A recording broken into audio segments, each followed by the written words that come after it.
Boa noite a todos. Boa noite. Sejam todos bem-vindos, irmãos encarnados e desencarnados aqui presentes. Senhor Jesus, aqui estamos mais uma vez reunidos em Teu nome, buscando através do estudo da doutrina espírita o aprendizado necessário à nossa caminhada segura na Terra. Pedimos, como sempre o fazemos, a Tua proteção, o amparo dos amigos espirituais que nos dirigem a esta tarefa, de modo a que possamos ter o máximo de aproveitamento no encontro desta noite. Que Deus possa abençoar todos os participantes, dando-lhes tranquilidade e equilíbrio em suas palavras. Fica conosco, Senhor, agora e sempre. Que assim seja. A exposição desta noite será proferida pelo nosso irmão Henrique, da Casa Espírita Consolador Prometido de Tubarão, a quem eu passo a palavra.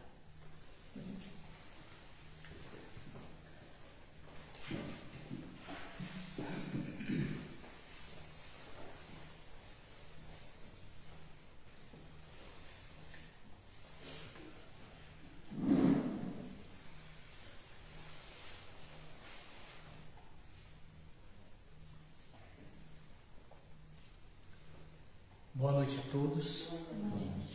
Quero agradecer o convite da casa. Me é muito feliz estar aqui de novo, vendo a minha família. Para mim, cada cristão, cada casa espírita, cada pessoa que é devota ao movimento cristão faz parte da minha família, porque eu fui muito bem acolhido na casa espírita. Foi um lugar que me recebeu muito bem e que me deu muitas oportunidades. E uma dessas oportunidades é poder estudar aqui com vocês. Meus irmãos,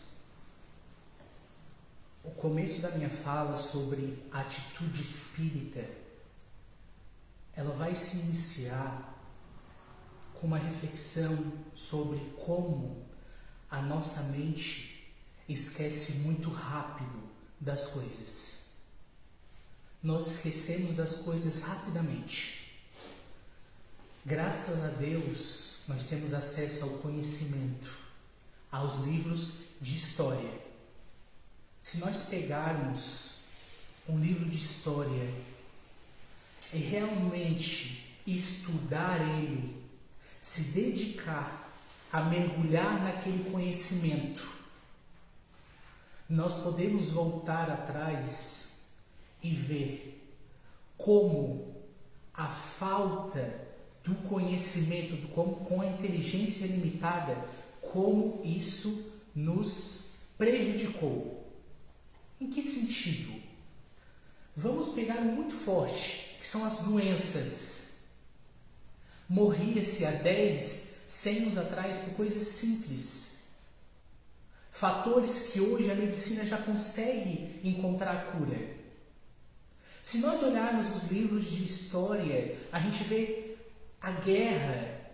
Estamos vivendo várias guerras no mundo hoje, mas já foi muito pior. Eu estou tendo a oportunidade de ler um livro espírita chamado Paulo Estevam, do Chico, um livro muito famoso. O primeiro capítulo dele, eu confesso para os senhores que eu me assustei, porque literalmente o primeiro capítulo desse livro, ele é bem grosso, fala sobre um senhor que ele é espancado. É o primeiro capítulo. Fazendo relembrar a violência física que nós sofríamos. Se nós não pensarmos não muito longe, a mulher que apanhava no relacionamento, o marido dava uma cesta básica para ela. Como nós sofremos pela falta de conhecimento.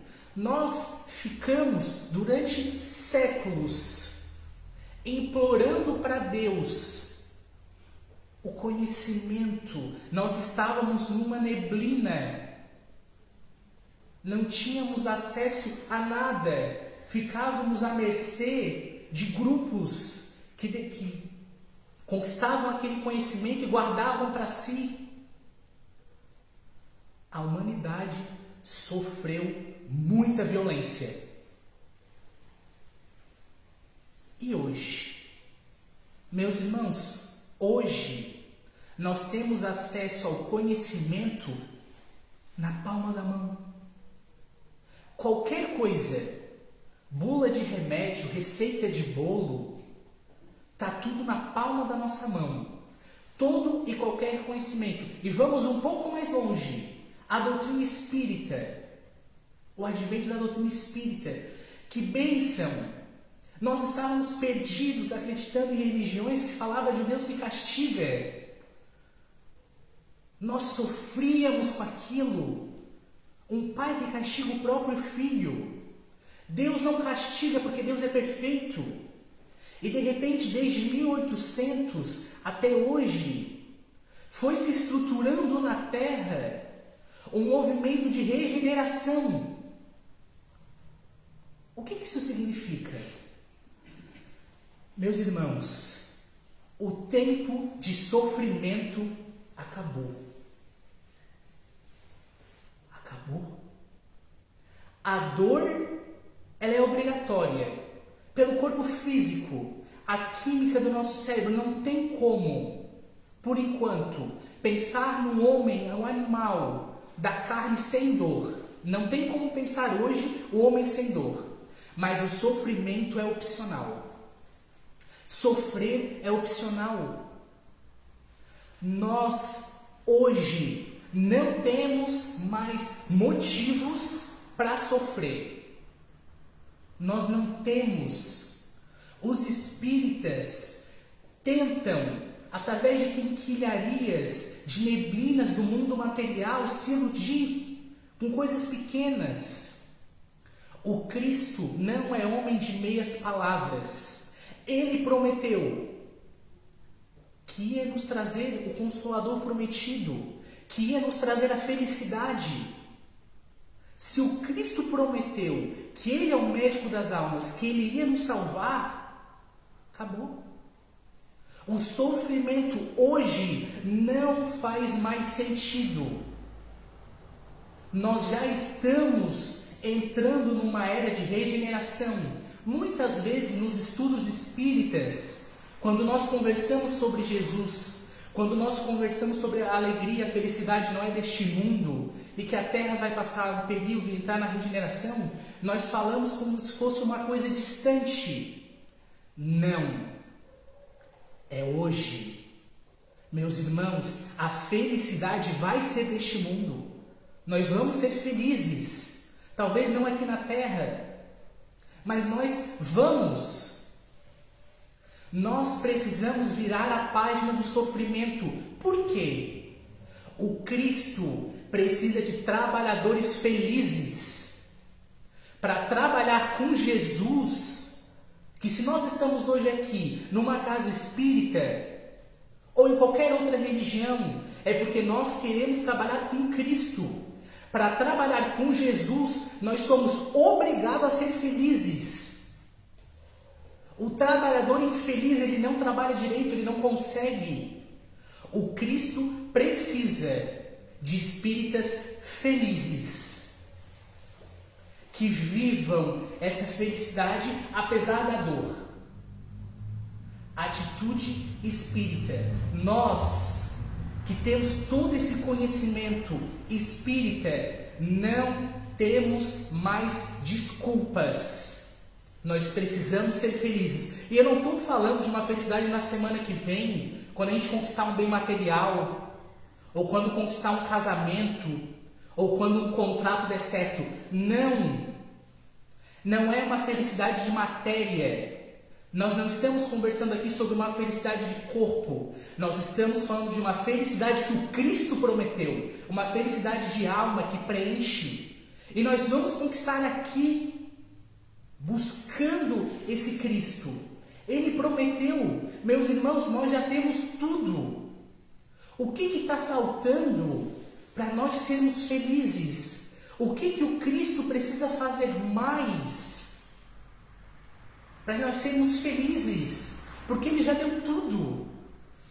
Não tem mais. Jesus Cristo nos deu tudo. Ele veio, encarnou na Terra, passou seus 33 anos e deixou aquele conhecimento por parábolas. E nós ficamos durante séculos. A humanidade ficou durante séculos meio perdida, porque aquele conhecimento ainda era muito limitado, não tinha uma explicação. E de repente, nós recebemos como ovelhas que estavam pensando em se perder, mas nenhuma ovelha vai ficar perdida. E ele trouxe a doutrina espírita, o Consolador prometido, todo o conhecimento. 5 livros, explicando tudo, na medida da nossa capacidade, é claro. Explicando tudo que a gente conseguia processar. De onde nós viemos, para onde nós vamos, por que estamos aqui. Como se o Cristo olhasse para cada um de nós, no fundo da nossa alma, e dissesse: meu filho, está tudo aqui. Eu te amo. Mas o meu amor por essa humanidade não é amor de corpo, não é amor material, porque é pouco. Um amor de matéria para Jesus Cristo é pouco. É o básico. Um carro, uma casa própria, um celular novo, isso é pouco para Jesus. Não é nada. O amor que o Cristo está propondo é muito grande. O amor que Ele tem para nos dar é amor de alma. Não é carne, é alma. Porque Ele nos ama independente dos nossos erros, independente se nós acreditamos ou não, independente se nós viemos na casa espírita ou não. É esse amor, é um amor profundo de acreditar. O Cristo nos olha e acredita e confia e nos fornece tudo. Desde 1800 Ele nos forneceu tudo. Hoje, o espírita no Brasil tem tudo. E nós continuamos nos iludindo com quinquilharias, com pouco. Nós nos deixamos levar por neblinas muito sem sentido. O mundo material ainda nos chama muito. E está lá o Cristo nos trazendo de volta. Como Ele pode? Porque Ele ama. E Jesus Cristo não é homem de meias palavras. Ele ama. Ele confia. Ele se doa. E Ele se utiliza de todos os instrumentos possíveis para tentar chegar. E nós reclamamos. Mas para eu ser feliz falta isso. Para me sentir realizado falta isso. Para me sentir preenchido falta isso. Acabou. Acabou. Nós já temos tudo. Hoje, não estamos conversando sobre uma transição planetária que vai acontecer em 2050, 2040. Não. Estamos falando de hoje. O Cristo precisa de trabalhadores felizes. O Cristo não precisa de espíritas que pegam e folheiam os livros e gravam questões. Que sabe qual é a questão 625 do Livro dos Espíritos. O Cristo precisa de trabalhadores, atitude. O Cristo demanda de nós atitude. Inclusive nos recomenda. Primeiro ama, depois instrui. Está no capítulo 6 do Evangelho. Primeiro você ama, depois se instrui.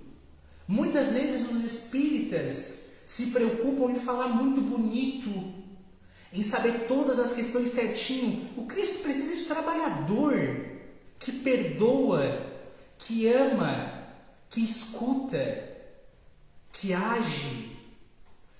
Nós não temos mais tempo. Acabou. O nosso trabalho é hoje.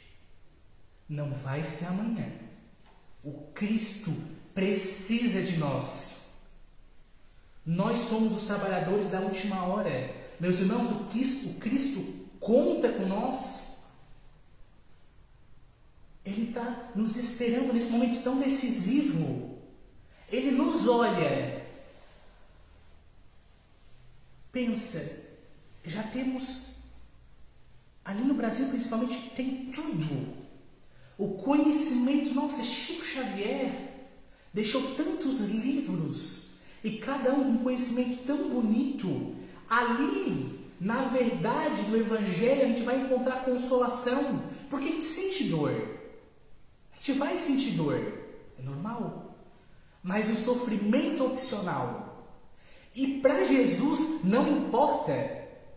Nós podemos nos afundar numa depressão. Nós podemos ficar deitados o dia inteiro por Cristo, não importa, porque Ele vai esperar, porque Ele confia nessas ovelhas. Cristo nos ama, Ele confia, Ele vai esperar, Ele vai dedicar o amor dele. A gente pode tentar se afundar, pode tentar se perder, pode tentar ser triste, a gente não vai ser triste. A gente pode tentar, nós tentamos. Nos iludimos com carros, com casa, a gente se ilude com as coisas. Fica com quinquilharia com um vizinho, com um parente. A gente pode tentar sofrer, mas o Cristo não vai deixar. Porque todos nós nascemos para brilhar. Nós somos fadados à felicidade. Ninguém nasceu para ser triste. Não existe isso. Nós somos filhos de Deus. Deus é amor. Claro que quando nós quebramos a lei, a gente tem que reparar. Mas reparar a lei não significa ser triste para sempre. O Cristo precisa de trabalhadores felizes. E nós não temos mais motivo nenhum para ficar se perdendo tanto quanto ainda a gente se perde. Nós não temos mais. Talvez se nós tivéssemos essa mesma conversa há uns 200 ou 300 anos atrás, talvez sim, nós ainda tínhamos algumas desculpas, mas as desculpas acabaram. Acabou. Nós vamos ser felizes. Obrigatoriamente. Não tem escolha. A gente pode tentar se iludir, fazer o que quiser. A gente vai. O Cristo vai trabalhar todo dia firme. Porque o Cristo é um homem firme. As lições que acontecem no nosso dia a dia não são coisinhas pequenas. O Cristo é firme. O projeto que Jesus tem para o Brasil, inclusive tem um livro, Brasil, Coração do Mundo, Pátria do Evangelho. O Brasil tem uma missão, nós brasileiros temos uma missão com Jesus muito especial. O Brasil vai fazer história. Nós vamos espalhar o Evangelho para o mundo. Leia o livro, é lindo. Fala sobre a missão do Brasil. Lá fora, distante, eles podem tentar querer quebrar o Brasil. Podem querer, através da política, desestabilizar e dividir as pessoas. Lá longe. Mas os trabalhadores do Cristo não têm tempo de picuinha pequena. Lá fora, o mundo material pode tentar dividir o Brasil, querer trazer brigas. Mas o cristão, não. Porque nós temos uma missão. Nós não vamos conversar sobre política para dividir pessoas, para separar famílias, para divergir, porque o cristão não tem tempo para isso. Nós já estamos atrasados. Nós hoje estamos atrasados. O Cristo está nos esperando há 2000 anos. Nós não temos tempos mais para divisão, para briga. Lá fora o mundo pode.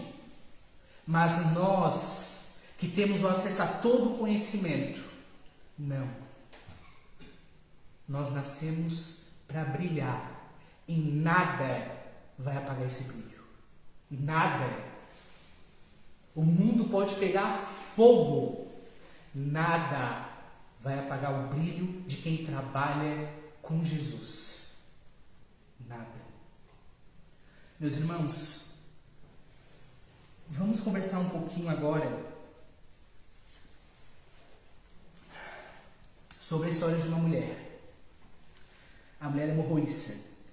Ela é mais conhecida na Bíblia como a mulher que sangrou durante 12 anos.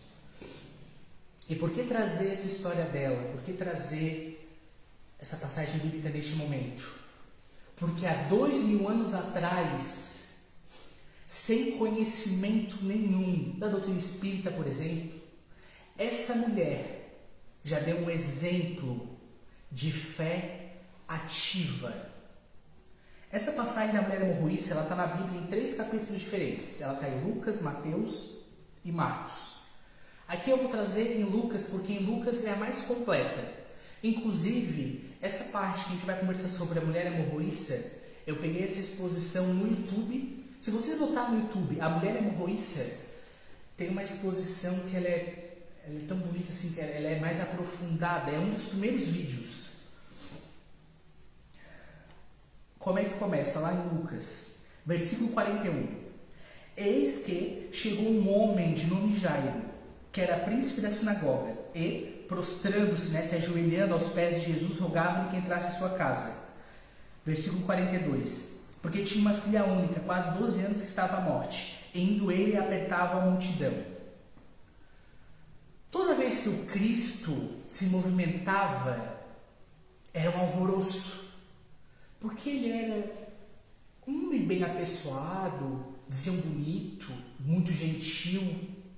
E ele fazia milagres. Então, toda vez que o Cristo se movimentava, dava um alvoroço, as pessoas queriam saber o que ele ia fazer. E nesta passagem, ele está em Cafarnaum.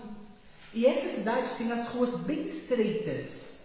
Então, imaginemos agora na nossa mente o Cristo, há 2000 anos atrás, andando por essas ruas. A multidão oprimindo ele estava andando, até que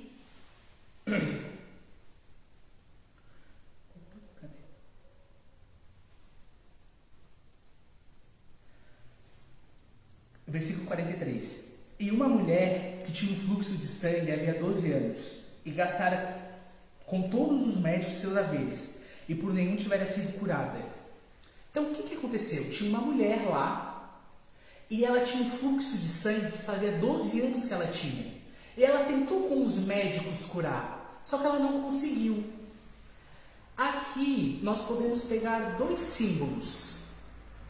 O primeiro é sobre esse versículo falar que esta mulher, ela tentou a cura da doença dela no mundo material. E o mundo foi incapaz de curar ela. Se nós formos para o Evangelho segundo o Espiritismo, tem uma passagem do Espírito de Verdade que ele fala: o mundo é incapaz de trazer esse conforto para nós. Onde é que isso quer chegar? Sobre o que nós estamos falando? Nós não queremos desdenhar a ciência nem a medicina, mas é que tem doenças, tem questões que só a medicina material não vai curar, não vai chegar ali. Porque nós estamos falando de questões que é da alma. Aqui nesse versículo nós podemos refletir que essa mulher, ela gastou todo o dinheiro dela. E a medicina na época não conseguiu curar. Será que essa limitação estava falando sobre físico ou estava falando sobre espiritual? Como se fosse uma doença que os médicos não iam conseguir curar. Porque não era uma questão da matéria. Era uma questão de alma. E o segundo símbolo é sobre o sangue. Na própria Bíblia, a gente que em Números, está anotado em algum lugar aqui, o sangue representa vida. Então, nas Escrituras, o sangue representa vida. E o que aquela mulher estava perdendo? Estava perdendo sangue. Então, metaforicamente, aquela mulher estava perdendo vida, porque ela estava perdendo sangue. E outro detalhe importante, está em Levítico, lá no capítulo 15, o versículo 19 ao 30, para resumir, quando uma mulher sangrasse, tivesse naquele período, ela se tornava impura. Inclusive, nessa passagem, fala sobre um ritual que precisava ser feito para quem encostasse naquela mulher se purificasse. Hoje em dia, na nossa sociedade atual, se nós tocarmos numa mulher que está no seu período ali, não tem problema nenhum. Mas naquela época era preciso ser feito um ritual para se purificar. Se hoje, na nossa sociedade, e eu não estou pegando dados da minha cabeça, são sobre dados, existe machismo na nossa sociedade. Estou falando de dados, não estou falando de coisa da minha cabeça. A gente trabalha com dados. Meus irmãos, se hoje a mulher sofre preconceito, inclusive feminicídio, imaginemos naquela época como a mulher era tratada 2 mil anos atrás. E vamos ainda mais longe. Se uma mulher que sangra é considerada impura, imaginemos uma mulher que sangrou durante 12 anos. Aquela mulher era considerada imunda, impura.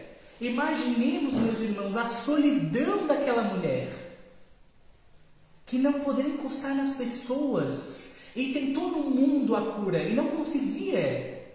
Imaginemos a frustração dela, principalmente pela falta de conhecimento, porque não se tinha conhecimento na época. Hoje nós temos. Aquela mulher não tinha conhecimento nenhum.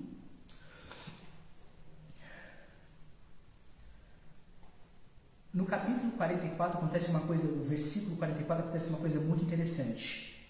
Chegando por detrás dele, tocou na orla do seu vestido e logo estancou o fluxo de sangue. Então aquela mulher viu Cristo passando, ela se atira nele, ela se lança até ele e ela toca na orla da roupa dele. Que interessante o local que ela encosta. Por quê? Em Números, está no capítulo 15, versículo do 38 ao 48. Lá em Números. Naquela época, os homens bordavam na orla, na borda de suas vestes, a cor azul. E por que a cor azul? Aquela cor azul representava a lembrança da lei de Deus. A lembrança das leis divinas. Então, quando os homens bordavam e olhavam para aquela parte azul, era um lembrete, as leis de Deus. Por que será que nesta passagem é representada essa mulher que ela se atira justamente onde representa as leis de Deus? Como se estivesse buscando uma conexão.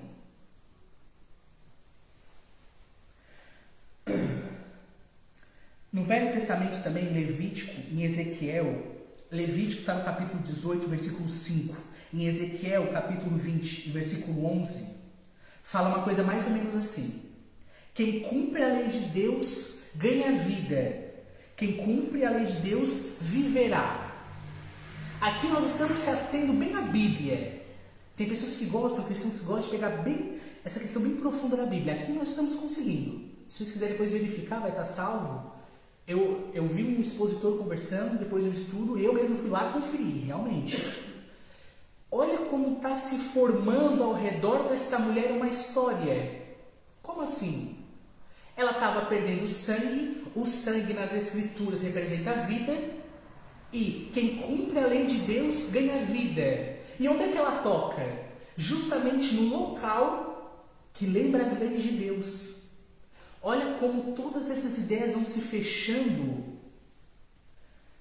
e formando como se fosse um buquê que é necessário, às vezes, estudar um pouquinho, ver numa casa espírita e em qualquer outra religião. Porque às vezes, se a gente escutar essa passagem avulsa, a gente não consegue captar a essência. Mas olha, quando nós nos aprofundamos, como a gente consegue retirar. Eu, por exemplo, meus irmãos, já tinha conhecimento dessa história, mas foi só dentro da doutrina espírita que eu consegui interligar esses fatos. Olha que interessante. E ela toca justamente na orla, se reconectando com as leis de Deus. Esse movimento que essa mulher fez foi tentar a cura. Ela se lança para Jesus. Mas essa cura, ela também pode ser simbólica. Quantas pessoas hoje vivem como se estivesse morrendo? A pessoa, ela vive como se estivesse morrendo, na neblina, como se estivesse tudo desfocado. Muitas vezes são sangramentos que não é um sangue do corpo, é um sangramento da alma. E aquela mulher estava literalmente sangrando. E o que ela fez para se curar? Essa é a grande chave da nossa conversa hoje. O que aquela mulher fez para se curar? Isso tem totalmente relação com a atitude espírita.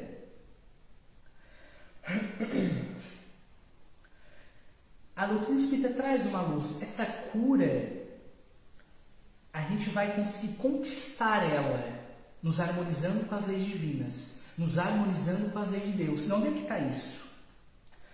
No Evangelho segundo o Espiritismo, capítulo 8, a Beneficência, no item 12. Vossos males provêm todos do abandono voluntário das leis de Deus. Toda a nossa dor, todo o nosso sofrimento vem do abandono da lei de Deus. Está lá no Evangelho. Quando a gente se afasta da lei de Deus, a gente sofre.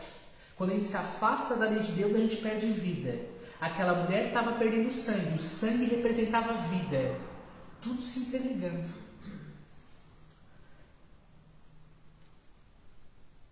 Quando ela toca, no momento que ela toca, ela já é curada. O ponto é que aquela mulher, ela era considerada uma pessoa impura. E a impureza dela impedia que ela encostasse nas pessoas.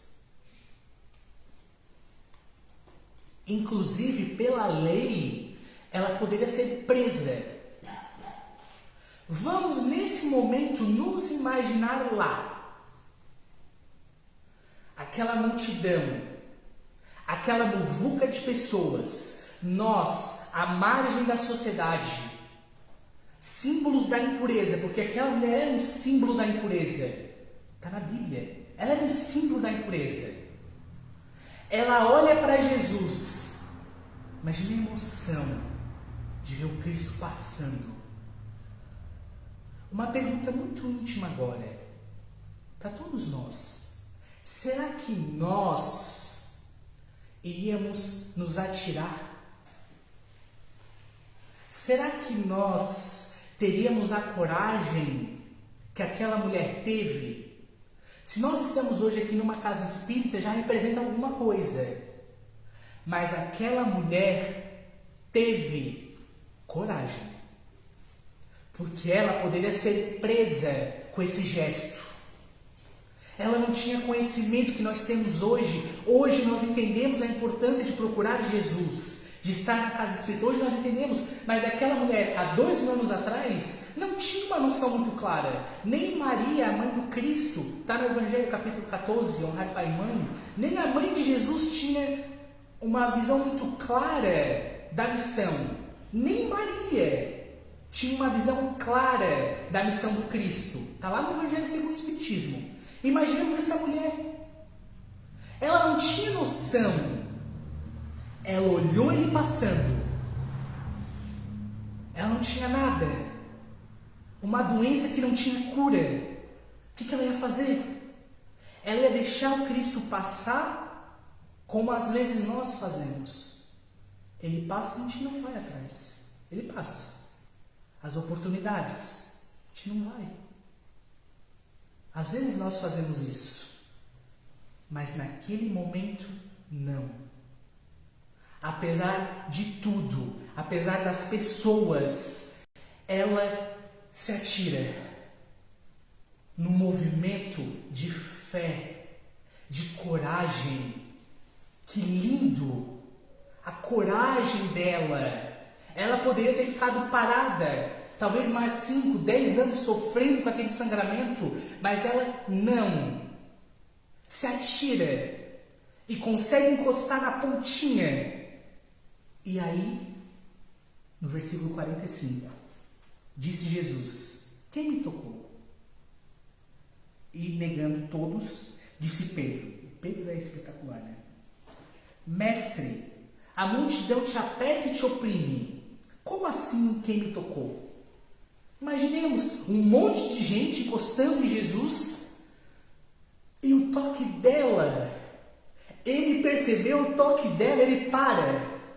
Ele para. E pergunta, quem me tocou? Daí Pedro, como assim, Jesus? Quem me tocou? Tem um monte de gente ao teu redor. Versículo 46. Alguém me tocou, porque bem conheci, de mim saiu virtude. Meus irmãos, quando nós vamos numa casa espírita, procuramos alguma religião, procuramos um conhecimento, nós temos coragem, tomamos uma atitude, nós recebemos virtude. Não tem como ser diferente. Se nós nos dedicamos a algum estudo religioso, nós recebemos virtude. Quando nós buscamos a Jesus, quando nós buscamos o consolo, não vai ser negado. Que pai vai negar um consolo para um filho? Não. É claro que a gente recebe. E aquela mulher recebeu, porque ela foi atrás, ela teve a coragem. Não teria como ser de outra forma. E uma coisa interessante é sobre a palavra multidão, que é dita aqui. Tem um livro chamado Renovação e Paz, que é um livro que tem os itens como esses daqui. O item 106, Emmanuel traz: efetivamente, a multidão é a nossa família, e nada justificaria qualquer propósito de nos distanciarmos dela, a pretexto de superioridade individual. Como assim? A humanidade é uma grande família, e nada justifica nós queremos nos isolar, nos afastar das pessoas a pretexto de conveniência individual. Nós somos animais sociáveis, isso já é ciência. Nós somos animais sociáveis. Então, o homem nasceu para viver em sociedade, e é através da sociedade que a gente vai evoluir. Nada justifica. Ainda assim, conquanto amando e abençoando essa sociedade, nessa multidão, não nos seria lícito esquecer que essa mesma sociedade um dia preferiu Barrabás a Jesus, em lamentável engano. Atentos a isso, onde estiveres e como estiveres, coloca-te acima das opiniões humanas. Aquela mulher foi contra as opiniões. Como assim? Se ela escutasse aquelas opiniões daquela multidão, ela nunca teria procurado Jesus. Ela não teria se atirado. Se ela tivesse escutado aquela multidão, ela ia ficar quietinha. Então, uma pessoa impura e imunda, não vai encostar ali, fica aí na tua. Ela foi contra. Muitas vezes nós, nos olhando agora, dentro da nossa família, quando a gente fala, estou indo numa casa espírita, um pai, uma mãe, uma tia, um primo, o que tu vai fazer na casa espírita? Só essas opiniões. O que tu vai fazer com religião? Vai deixar de ir no bar para beber para ir para uma igreja? Essa multidão. A gente abençoa, a gente reconhece essa família que é a humanidade. Mas em muitos momentos nós precisamos estar acima dessas opiniões. Aquela mulher fez isso. Ela estava acima da multidão. Porque o ato de coragem dela foi além daquelas opiniões que a calavam, a oprimiam, e isso fez ela se destacar. Cristo recebeu vários toques, mas o toque dela fez ele parar. O toque dela, porque ela se destacou da multidão. O movimento dessa mulher foi um movimento de coragem. A gente pode interligar essa coragem com a fé ativa. O que seria essa fé ativa? Versículo 47, já estamos quase se encerrando, meus amigos. Então, vendo a mulher que não podia se esconder, ela se aproximou do Cristo tremendo. Ela estava com medo. Ela não sabia o que podia acontecer. No momento que ela encostou, ela foi curada. O Cristo pergunta quem me tocou. Ela não podia se esconder. Ela se aproxima de Jesus tremendo, com medo, pensando: o que será que esse homem vai fazer comigo? Porque eu sou uma mulher impura.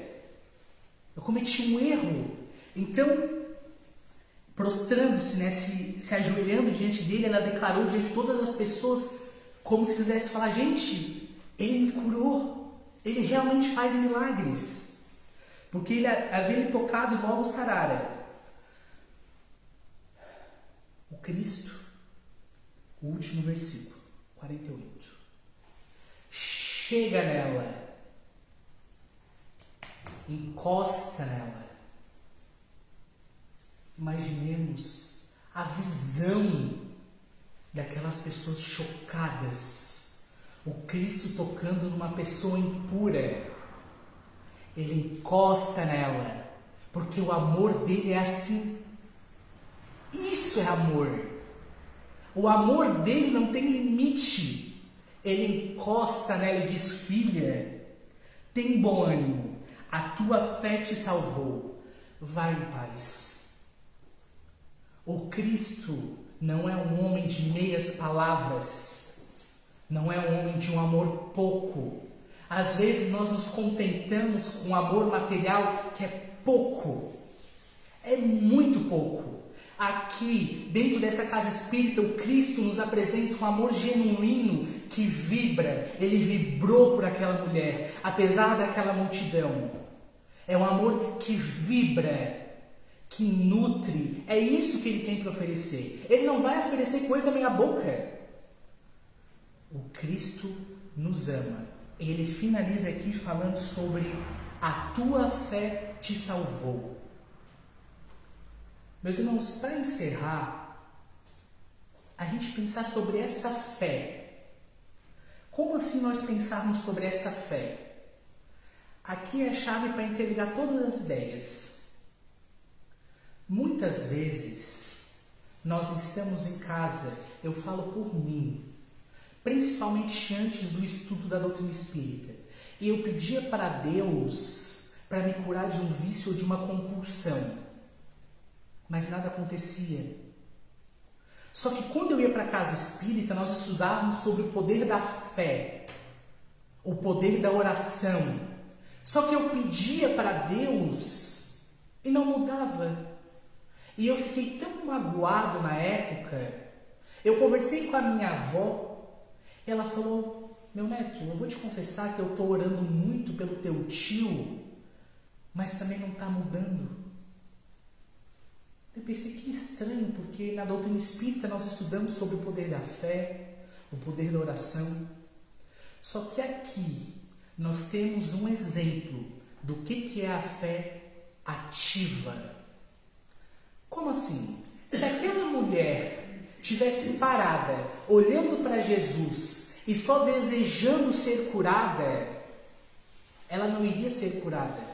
Porque a fé precisa de atitude. Ela precisava se atirar para o Cristo, procurar as leis de Deus, se movimentar, tomar uma atitude perante aquela situação, não só desejar. A fé precisa ser acima do desejo. A fé que só deseja, que fica só orando no nosso quarto, não funciona. A fé precisa ser ativa, ela precisa ser de movimento. Explico. Uma pessoa que tem problema com bebida alcoólica, se ela só desejar ser curada, ela não vai. Ela precisa de movimento, ela precisa lutar por aquilo, ela precisa vivenciar aquela situação para superar. É uma fé ativa, não é uma fé de desejo. A nossa fé precisa ser uma fé acima do desejo. Não só orar para pedir, mas tomar atitudes que façam aquela situação se desenhar, como aquela mulher fez. Ela não ficou só parada, olhando Cristo passar. Ela se atirou a Ele. Ela buscou. Se nós hoje, eu falo por mim, estivesse na minha casa agora, eu não ia estar recebendo essas energias de vocês. Eu não estaria aqui falando, refletindo um pouco sobre Jesus. Então eu posso lá na minha casa pedir: ai Deus, eu quero me aproximar de Ti. Deus me ilumina. Mas ficar fechadinho na minha casa. Não, eu precisei sair lá de Florianópolis, chegar em Tubarão e vir aqui para receber o presente que é estar com vocês. Porque para mim é um presente estar aqui. Porque se eu não estivesse aqui, o que eu ia estar fazendo lá fora hoje à noite? Num bar, às vezes, vendo uma novela. Estar com vocês é um presente, só que exige um movimento meu. Que bênção estar aqui. Que bom que deu certo. Olha a fé que movimenta. Claro, é uma coisinha pequena, mas só um exemplo. Nós precisamos de uma fé ativa. Os espíritas hoje precisam de atitude, porque todos nós nascemos para ser felizes. A gente pode se iludir, pode cair numa depressão, mas a gente vai se reerguer. Não tem outra escolha.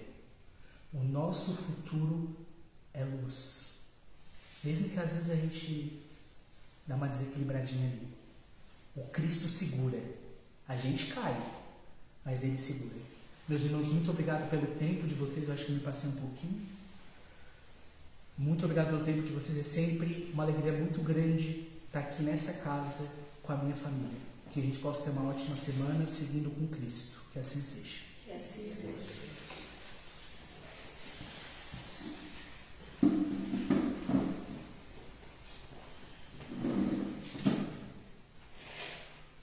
Agradecer ao nosso irmão pela bela exposição. Com certeza aprendemos um pouquinho mais sobre a doutrina espírita e sairemos daqui um pouco melhores do que quando entramos. Querido Deus, pedimos que nos abençoe e nos auxilie na compreensão dos desígnios que a vida nos oferece como caminhos de evolução constante para junto de Ti. Faça com que possamos compreender cada vez melhor o centro de ensinamento de Jesus, seja no seu testemunho de vida, seja em seus ensinamentos. Que aprendamos a amar sempre, e que este amor possa modificar-nos gradativamente para melhor. Em nome de Jesus, Pai, te oferecemos nosso louvor e nossos corações. Que assim seja. Que assim seja. Agora vamos passar ao passe.